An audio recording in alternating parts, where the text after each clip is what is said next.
เฮ็ดดีที่สุดพยายามทุกอย่างยอมทุกทางเก็บเอาไว้คนเดียวไผก็บ่เห็นค่าไผก็บ่เข้าใจคนหักก็เมื่อใจบ่เหลือไผเลยอีหลี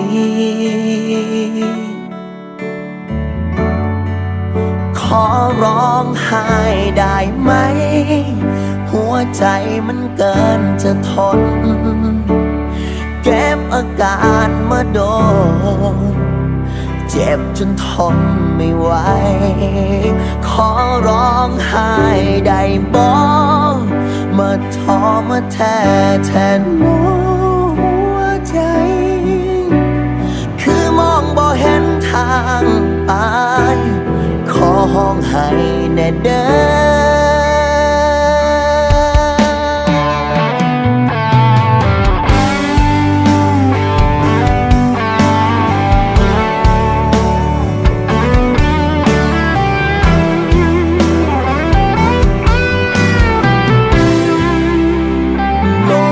ช่างว่างเปล่า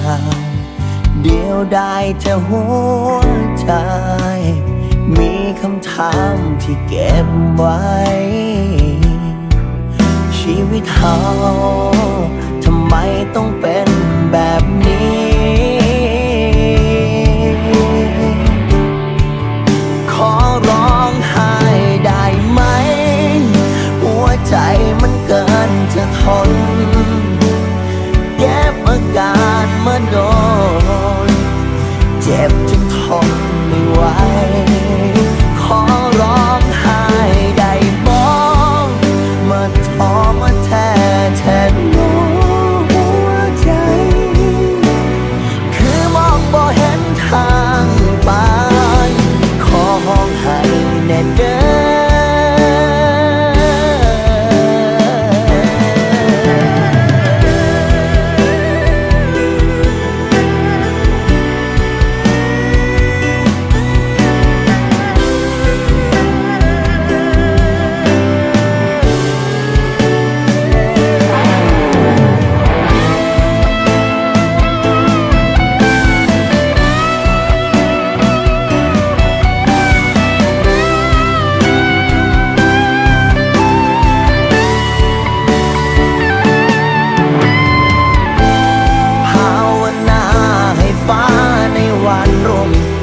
กำลังใจให้ก้าวต่อมีใครสักคนบ้างไหมที่พอเข้าใจโอบกอดปลอบโยนบอกไปใส่อยู่เคียงข้างกันเป็นแห้งใจสิมีบอกขอร้องไห้ได้ไหมหัวใจมันเกินจะทนเก็บอาการมาโดนเจ็บจนทนไม่ไหวขอร้องไห้ได้บ่มาท้อมาแท้แทนหัวใจคือมองบ่เห็นทางไปขอร้องไห้แน่เด้อ